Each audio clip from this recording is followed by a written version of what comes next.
This is what happened. I was functioning with 4 hours of sleep during AX week because there were protesters in the nearby hotels. The protesters start at 4:30, so I just wake up at 4:30 right away. I don't have sleep, but I was functioning. I also don't drink coffee, so I was functioning the entire convention without coffee, just food, water. So I was so sleepy, so when I got in my plane, I just knocked out. I was on the window seat, and the girl beside me is blonde. This is important. She's blonde. That's the only thing I know about her. She's blonde. So I slept.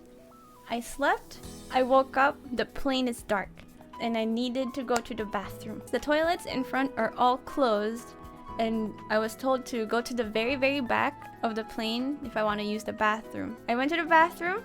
I did my business. I did not bring my phone because I put my phone in my bag. It was charging, and it was dark. The plane was dark.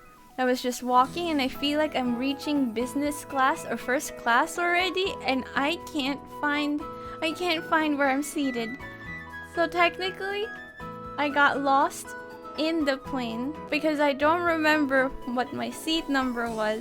It's dark, and it turns out my seatmate, the blonde girl, that's the only key feature I tried to remember. She also left her chair.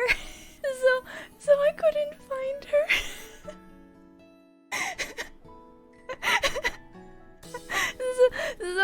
So when I had to walk back to the very back, and I was like, hey, I need help. So I forgot where I'm seated, and the two flight attendants were looking at me like this. Like that, exactly like that.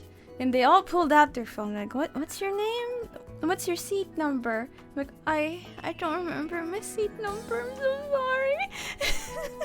And yeah, they found my name, and the flight attendant was like, okay, I found your seat number. I'm like, thank you. And then I sat, my seatmate was not there still.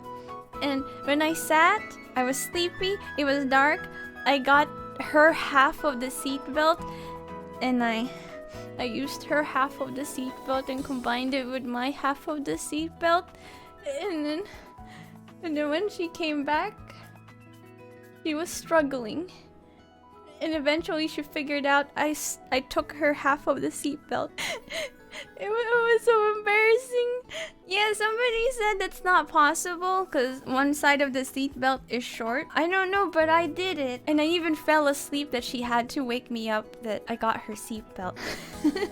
So I thought, okay, Rosu, no more sleeping, because when you sleep, your brain cells just disappear, right? So let's just wake ourselves up. But I'm not interested in any movies in the plane. But I saw a horror movie, so I thought horror movie would be a good idea because it's gonna wake you up, right, with jump scares. So I think there's an exorcism movie, so I watched that in the plane. I didn't see the warnings, but the exorcism movie showing a lot of questionable stuff, some bear boobas, some questionable activities, and my blonde seatmate was giving me judging glances. I just wanted to disappear, just wanted to go home. I don't want to ride a plane again. That's it. That's the most embarrassing plane story I have. I have other plane stories, but maybe for a different stream.